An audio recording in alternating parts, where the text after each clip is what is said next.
Brought to you by Palvi Agrico. आता शेतीसाठी जे काही लागणार ते घरपोच मिळणार, तेही मोबाईलच्या एका क्लिकवर। काँग्रेस नेते राहुल गांधी यांनी आतापर्यंत अनेकदा प्रेस कॉन्फरन्स घेऊन वोट चोरीबद्दल त्यांनी भाष्य केलेलं आहे। अनेकदा त्यांनी पुरावे समोर ठेवलेले आहेत। आज पुन्हा एकदा त्यांनी अशीच एक पत्रकार परिषद घेतली आणि त्या पत्रकार परिषदेमध्ये त्यांनी त्या पत्रकार परिषदेला द एच फाइल्स असं नाव दिलेलं होतं। आता द एच फाइल्स म्हणजे काय, तर अर्थात काय हायड्रो बॉम्ब किंवा असं अशा प्रकारची जी नावं होती ती आधी देण्यात आलेली होती, पण यावेळेला एच फाइल्सचं नाव होतं द हरियाणा फाइल्स। आणि आता यात पत्रकार परिषदेमध्ये त्यांनी असंख्य आरोप केलेले आहेत की हरियाणाची ज्यावेळेला निवडणूक झाली त्यावेळेला हरियाणामधल्या मतदार याद्यांमध्ये नेमके कसे घोळ होते, कुठले घोळ होते, नेमकं काय काय झालेलं होतं, ही सगळी डिटेल माहिती जी आहे ती आम्ही काढलेली आहे आणि ती आम्ही तुमच्यासमोर प्रेझेंट करत आहोत असं राहुल गांधी म्हणाले। ते नेमकं काय काय म्हणालेले आहेत त्या पत्रकार परिषदेत, त्यांनी काय काय सांगितलेलं होतं, त्याच्यातल्या किती गोष्टी खऱ्या आहेत ते आपण फॅक्ट चेक करायचा सुद्धा या व्हिडिओतनं प्रयत्न करणार आहोत। नमस्कार, मी देवयानी आणि तुम्ही बघताय मुंबई तक। आता राहुल गांधींनी जे आरोप केले ते आपण आधी थोडक्यात समजून घेऊयात की त्यांनी नेमकं काय म्हटलेलं होतं। पत्रकार परिषद सुरू झाली आणि त्या पत्रकार परिषदेमध्ये राहुल गांधींनी येऊन मुद्दा मांडला की हरियाणाची निवडणूक ज्यावेळेला झाली तेव्हा त्या निवडणुकीमध्ये नेमके काय घोळ झालेले होते, कशा प्रकारे वोट चोरी जी आहे ती करण्यात आलेली होती आणि त्याच्यासाठी त्यांनी आधी एक जो सर्वे होता तो दाखवला, जे एक्झिट पोल होते। आता एक्झिट पोल्समध्ये सगळीकडे काँग्रेसला लीड होती, पोस्टल बॅलेटमध्ये सुद्धा काँग्रेसला लीड होती, मात्र हरियाणामध्ये काँग्रेस जिंकून आलं नाही आणि ते का जिंकून आलं नाही तेच माझा तुम्हाला सांगण्याचा प्रयत्न आहे। ते वोट चोरीमुळे जिंकून आलं नाही अशा प्रकारचा आरोप जो आहे तो राहुल गांधींकडनं करण्यात आलेला होता। आता इथे एक्झिट पोल्स असं म्हटलं की एक्झिट पोलमध्ये आपल्याला दिसतंय की काँग्रेस जी आहे ती आघाडीवरती आहे। काँग्रेसला तितक्या जागा मिळाल्या असतं, सी वोटर असेल, दैनिक भास्कर असेल, वेगवेगळे एक्झिट पोल्स आहेत, त्या सगळ्यांनी हा अंदाज जो आहे तो त्यावेळेला बांधलेला होता। आणि पोस्टल बॅलेटमध्ये आपण जर बघितलं तर ते सुद्धा त्याच्यामध्ये सुद्धा काँग्रेसच आपल्याला आघाडीवरती दिसतंय।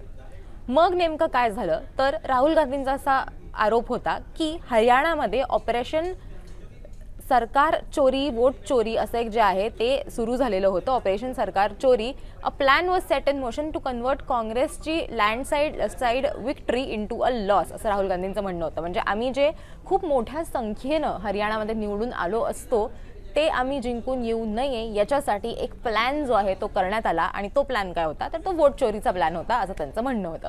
आता याचे पुरावे त्यांनी कुठले कुठले दिलेले होते ते आपण बघूयात। आता पुरावे देताना त्यांनी सगळ्यात पहिले काय सांगितलं, त्या सगळ्यात पहिले त्यांनी काय दाखवलं तर त्यांनी हा एक नेत्याचा बाईट दाखवला। हे हरियाणाचे चीफ मिनिस्टर आहेत, त्यांचा एक बाईट होता तो त्यांनी तिथं प्ले आउट केलेला होता आणि त्यांचं असं म्हणणं होतं की या बाईटमध्ये हे नेते जे आहेत ते असं म्हणतायत की भाजपकडे स्वतःची सिस्टीम आहे असे आरोप करतात। भाजपकडे स्वतःची सिस्टीम आहे आणि ते आम्ही निवडणुकीत दाखवून दिलं अशा प्रकारचं एक वक्तव्य करणारा हा एक जो बाईट आहे तो राहुल गांधींनी त्यांचा दाखवला आणि आता त्यांचं म्हणणं आहे की अशा प्रकारे वोट चोरी हरियाणामध्ये करण्यात आलेली होती। त्याच्यानंतर त्यांनी काही कागदपत्रांचा एक ढीग जो आहे तो तिथं आणलेला होता, तो कागदपत्रांचा ढीग सुद्धा त्यांनी दाखवलेला होता, पण त्याच्या आधी त्यांनी काही आकडेवारी जी आहे ती दाखवलेली होती। तर आकडेवारीमध्ये त्यांनी बघा काय दिलेलं आहे की काँग्रेसनी जे निवडणुकीमध्ये त्यांचा जो पराभव झाला तो 22,779 मतांनी झालेला आहे असं त्यांनी याच्यामध्ये दाखवलेलं आहे की ती आकडेवारी त्यांनी इथं स्पेसिफिकली इथे पॉइंट आउट केलेली होती की फक्त 22,000 मतांनीच आमचा पराभव जो आहे तो झालेला होता। तर हे कसं झालं असं त्यांनी प्रश्न जो आहे तो उपस्थित केला आणि मग जे पुरावे मी म्हणते ते त्यांनी दाखवले। आता या मुलीचा त्यांनी फोटो दाखवला। आता ही मुलगी कोण आहे असा प्रश्न त्यांनी तिथे उपस्थित जे लोक होते त्या सगळ्यांना विचारला की तुम्हाला काय वाटतं की ही मुलगी कोण आहे किंवा ही भारतातल्या कुठल्या भागातली मुलगी आहे असा त्यांनी प्रश्न विचारला आणि अर्थात लोकांनी विविध गेसेस केले, पण या सगळ्या गेसेसमध्ये नंतर त्यांनी असं सांगितलं की ही मुलगी कुठली साधीसुधी मुलगी नसून ही एक 22 ठिकाणी साधारण या मुलीनं मतदान केलेलं आहे। कधी सीमा नावानी, कधी स्वीटी नावानी, तर कधी सरस्वती नावानी, वेगवेगळ्या नावानी या मुलीनं मतदान जे आहे ते केलेलं आहे। 10 बूथ्सवरती म्हणजे एकाच विधानसभा मतदारसंघातल्या 10 बूथ्सवरती 22 वेळेला वोट जे आहे ते करण्यात आलेलं आहे। या मुलीनं म्हणजे ही जी मुलगी आहे जिचा फोटो आपल्याला इथं दिसतोय त्या मुलीनं हे केलेलं आहे, पण सगळीकडे तिचं नाव वेगळं होतं आणि पण फोटो मात्र एकच होता।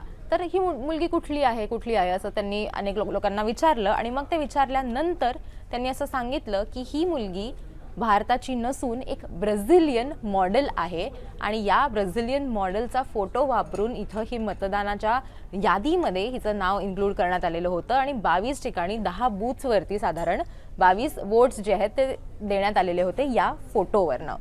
आणि मग असं त्यांनी प्रश्न पडला की ते ही कोण आहे, तर तिचं नाव किंवा तिचे जे डिटेल्स आहेत ते सुद्धा त्यांनी तिथं दिलेले होते. तिचं नाव आहे मॅथ्यूज फेरेरो, ती एक ब्राझिलियन मॉडेल आहे. आणि मग त्यांनी काय केलं तर त्यांनी एक स्कॅनर होतं, ते स्कॅनर त्यांनी स्वतः स्कॅन केलं आणि मग त्यांनी दाखवलं की ही मुलगी कोण आहे. आता आपण सुद्धा हे करून बघूयात, मी पण पहिल्यांदाच करते, सो आपल्याला माहित नाही की काय नेमका रिझल्ट येईल. पण त्यांनी जसं स्कॅन केलं तसं जर आपण स्कॅन करून बघितलं तर unsplash.com नावाचा एक वेबसाईट जी आहे ती ओपन होते. हा मुलीचा तो फोटो आहे, एक स्टॉक फोटो आहे, डाउनलोड फॉर फ्री आणि मॅथ्यूज फेरेरो असं तिथे लिहिलेलं आहे आणि तिचे जे डिटेल्स आहेत ते सगळे डिटेल्स खाली आपल्याला इथं बघायला मिळतात. त्याच्यामुळे हा फोटो भारतातल्या हरियाणासारख्या राज्याच्या मतदार यादीमध्ये कसा येतो आणि मग अर्थातच इतक्या बूथ्सवरती हे जे तिच्या नावाने मतदान केलं जातं किंवा तिचा फोटो वापरून मतदान केलं जातं हे कसं केलं जातं असा संशय राहुल गांधींनी व्यक्त केला. हा होता सगळ्यात मोठा आश्चर्याचा धक्का. आता पुढे सुद्धा त्यांनी असंख्य आरोप जे आहेत ते केलेले आहेत किंवा असंख्य पुरावे दाखवण्याचा त्यांनी प्रयत्न केलेला आहे. जसं म्हटलं की त्यांनी स्वतः हे करून बघितं. तर आता त्यांचा पुढचा आरोप काय होता की एकूण हरियाणामध्ये 25 लाख मतांची चोरी झालेली आहे. या 25 लाख मतं जी आहेत त्याच्यामध्ये डुप्लिकेट म्हणजे दुबार मतदार किती आहेत तर 5 लाखाच्या वर आहेत.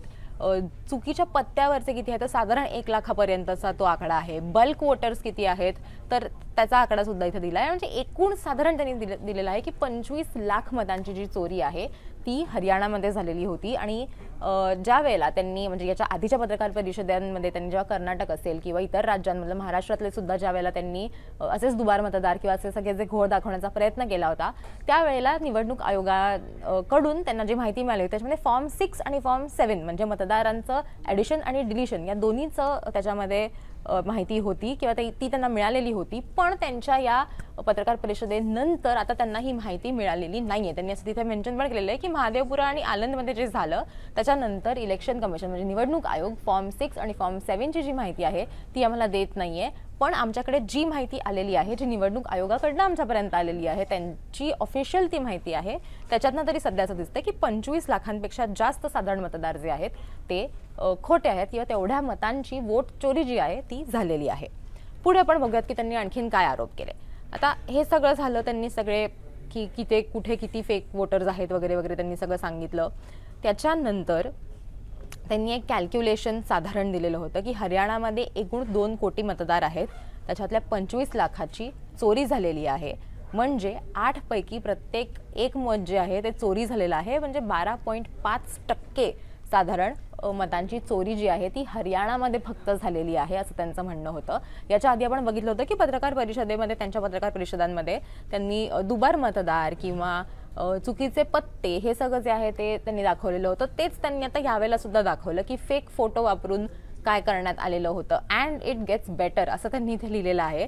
म्हणजे एक एक ते पुरावे जे आहेत ते उलगडत गेले. त्याच्यामध्ये पहिलं त्यांनी सांगितलं की कसं डुप्लिकेट मतदार जे आहेत ते तयार करण्यात आले होते हरियाणामध्ये. त्याच्यानंतर त्यांनी दाखवलं की कशा प्रकारे चुकीच्या पत्त्यावरती लोक येतात आणि कसं चुकीचे पत्ते जे आहेत ते तिथे दाखवण्यात आलेले होते. आता त्यांनी काही लोकांना मंचावरती बोलवलं आणि त्यांनी म्हणले की तुम्ही ही लिस्ट बघा आणि तुम्हाला याच्यामध्ये काय चुका दिसतात किंवा तुम्हाला याच्यातनं काय दिसतंय ते सांगा.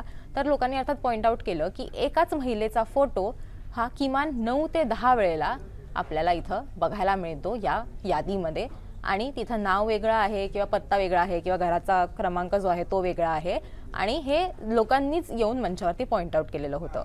1 2 3 4 5 6 7 8 9 साधारण 9 वेळेला या महिलेचा आपल्याला फोटो इथं बघायला मिळतोय. तिचं वय सगळीकडे वेगवेगळं देण्यात आलेलं आहे. कुठे 25 आहे, कुठे 70 आहे, कुठे 80 आहे असं त्यांचं म्हणणं आहे. त्याच्यानंतर त्यांनी काय केलं की जे पत्ते आहेत आता ते पत्त्यांवरनं कसे घोळ झालेले आहेत ते त्यांनी समजावण्याचा प्रयत्न केला. आता तो प्रयत्न त्यांनी कसा केला तर त्यांचं असं म्हणणं होतं की आम्ही ज्या ज्या ठिकाणी गेलो त्या ठिकाणी आम्ही जाऊन जे पत्ते होते किंवा घर क्रमांक होती त्या घर क्रमांकांना आम्ही स्वतः आमचे कार्यकर्ते असतील किंवा आमचे लोक असतील त्यांनी जाऊन भेट दिली आणि ती भेट दिल्यानंतर मग आम्हाला असं लक्षात आलं की हे सगळं जे आहे ते खोटं आहे किंवा या पत्त्यावरती इतके लोक राहतच नाहीत असं त्यांचं म्हणणं आहे. आता ते क्रॉस चेक करण्यासाठी आता त्याच्या आधी त्यांनी एक खूप इंटरेस्टिंग गोष्ट जी आहे ती दाखवलेली होती आणि ती होती नेत्यांची. आता नेते जे आहेत म्हणजे आता भाजपचे एक सरपंच आहेत. आता भाजपचे सरपंच आणि त्यांचा मुलगा जे उत्तर प्रदेशचे खरं तर सरपंच आहेत, उत्तर प्रदेशमधल्या एका भागातले ते सरपंच आहेत, त्यांनी आणि त्यांच्या मुलांनी हरियाणामध्ये सुद्धा मतदान केलेलं आहे असं त्यांनी याच्यामध्ये दाखवलं. म्हणजे त्यांनी फक्त उत्तर प्रदेशातच नाही तर हरियाणामध्ये पण मतदान केलेलं होतं. जे भाजपचे लोक सुद्धा हे करतायत स्वतः असं त्या यादीतनं आमच्या लक्षात आलं असं त्याच्यामध्ये म्हटलेले होते. सो हे सगळं झाल्यानंतर म्हणजे जसं मी म्हणले की thousands of people are voters in UP and Haryana. Uttar Pradesh आणि हरियाणामध्ये सुद्धा असंख्य लोक आहेत जे मतदान करतात, दुबार मतदान करतात आणि त्याच्यामध्ये भाजपचे नेते सुद्धा स्वतः इन्क्लुडेड आहेत असे आरोप त्यांनी याच्यामध्ये केले. त्याच्यानंतर त्याचा पुरावा जो होता तो सुद्धा त्यांनी दाखवलेला होता की फोटोज त्यांनी दाखवलेले होते, नाव जे आहे ते दाखवलेलं होतं की दालचंद त्यांचं नाव आहे, वडिलांचं नाव आहे किंवा एकीकडे वडिलांचं नाव बदललेलं आहे आणि नेत्याचं नाव तेच आहे. अशा प्रकारचे आरोप त्यांनी याच्यातनं केलेले होते. त्याच्यानंतर जर पुढे जाऊन आपण बघितलं तर त्यांनी पुढे जाऊन काय आरोप केले तर त्यांनी एका नेत्याचा पुन्हा एकदा एक बाईट जो आहे तो लावलेला होता जे केरळचे भाजपचे नेते आहेत गोपाळ कृष्णन नावाचं. आणि ते त्याच्यात काय म्हटलेले होते की we will make massive additions in the list even if that involves bringing people from Jammu and Kashmir, no doubt about it. म्हणजे त्यांनी भाजपच्याच एका नेत्याचा, आपण पुन्हा एकदा बघूया, भाजपच्याच नेत्याचं त्यांनी बाईट दाखवला आणि त्याच्यात ते नेते असं म्हणताना आपल्याला दिसत आहेत की we will make massive additions in constituencies we intend to win even if that involves bringing people from Jammu and Kashmir. म्हणजे ज्या ज्या विधानसभा मतदारसंघामध्ये आम्हाला गरज पडेल तिथं आम्ही जम्मू आणि काश्मीरमधनं सुद्धा लोकांना कमी करणार नाही जर आमचा हेतू तिथे जिंकण्याचा असेल तर. याच्यात मला काहीच शंका नाही आहे असं ते म्हणतानाचा हा एक बाईट जो आहे तो राहुल गांधींना तिथं दाखवलेला होता. मीडिया बाईटच आहे तो. तर हे सगळं झाल्यामुळे त्याच्यानंतर त्यांनी काय केलं तर ज्ञानेश कुमार जे निवडणूक याचे आयुक्त आहेत त्यांचा एक त्यांनी बाईट चालवला की जिकडे जिकडे ज्या मतदाराच्या इथे घर क्रमांक 0 आहे किंवा जिथं जिथं असं दिसतंय की काहीतरी घर क्रमांकामध्ये चूक आहे ती कशामुळे आहे तर हे लोक होमलेस आहेत, त्यांना घर नाही आहे किंवा त्यांचा एक स्वतःचा परमनंट ॲड्रेस नाही आहे, अशा लोकांना पण ते लोक सुद्धा आपल्या मतदार याद्यांमध्ये आहेत. म्हणजे ही किती चांगली गोष्ट आहे अशा अर्थानं ज्ञानेश कुमार यांचा एक बाईट होता तो त्यांनी दाखवला. राहुल गांधी म्हटले की बघा आता हे कसं फसवणूक तुमची केली जाते मतदारांची याच्यामध्ये की आम्ही हा सिरियल क्रमांक जो आहे तिथं जाऊन बघितलं, ती घरं जी होती ती आम्ही बघितली आणि त्याच्यानंतर ज्यावेळेला आम्ही चेक केलं त्यावेळेला त्या घरी, आता त्यांनी एक उदाहरण इथं दिलेलं आहे की नरेंद्र नावाचे एक मतदार आहेत, त्यांच्या घराचा क्रमांक आहे 0 आणि ज्यावेळेला हे त्यांनी व्हेरीफाय करायचा प्रयत्न केला तेव्हा त्यांना ही व्यक्ती सापडली नाही. आणि त्याचबरोबर इतर पत्त्यांवरती सुद्धा ज्या वेळेला ते गेले त्यावेळेला सुद्धा त्यांना ह्या कुठल्याच गोष्टी ज्या आहेत त्या सापडलेल्या नव्हत्या. आणि साधारण 25 लाख मतांची चोरी जी झालेली आहे ती अशाच पद्धतीनं अशाच मेथडनी करण्यात आलेली आहे असं त्यांनी एकंदरीत सांगण्याचा प्रयत्न केला. कुठे 22 लोक राहत आहेत, कोणी ब्रिजच्या खाली राहणारे लोक जे आहेत ते सुद्धा मतदार यादीत आहेत, जे ज्ञानेश कुमार म्हटलेले होते ते खोडून काढण्याचा सुद्धा राहुल गांधींनी या पत्रकार परिषदेतनं प्रयत्न केलेला होता. आणि जसं मी म्हटलं की आपण फॅक्ट चेक करण्याचा सुद्धा प्रयत्न केलेला होता तर खरंच तो फोटो जो आहे तो खरंच त्या मॉडेलचा होता किंवा अशा प्रकारे एकाच म्हणजे मल्टिपल वोटर्स जे आहेत ते सुद्धा ॲड झालेले आहेत, दुबार मतदार ज्यांना म्हणतात ते आहेत, खोटे पत्ते असलेले लोक आहेत, एका फोटोवरती असंख्य लोकांची नावं रजिस्टर्ड आहेत. त्याच्यामुळे हे सगळे घोळ जे आहेत ते राहुल गांधींनी आज पुन्हा एकदा एक्सपोज केलेले आहेत आणि याच्या पुढे सुद्धा मी हे करत राहणार आहे असं त्यांनी एका अर्थी म्हटलेलं आहे. तुम्हाला या सगळ्याबद्दल काय वाटतं ते मला कमेंट करून नक्की सांगा. तुम्हाला राहुल गांधींच्या या आरोपांमध्ये तथ्य वाटतंय का आणि तुम्हाला असे फॅक्ट चेकचे व्हिडिओज आणखीन बघायला आवडतील का तेही आम्हाला कळवा. आणि तुम्ही जर मुंबई तकला सबस्क्राईब केलं नसेल तर मुंबई तकला सबस्क्राईब करायला विसरू नका.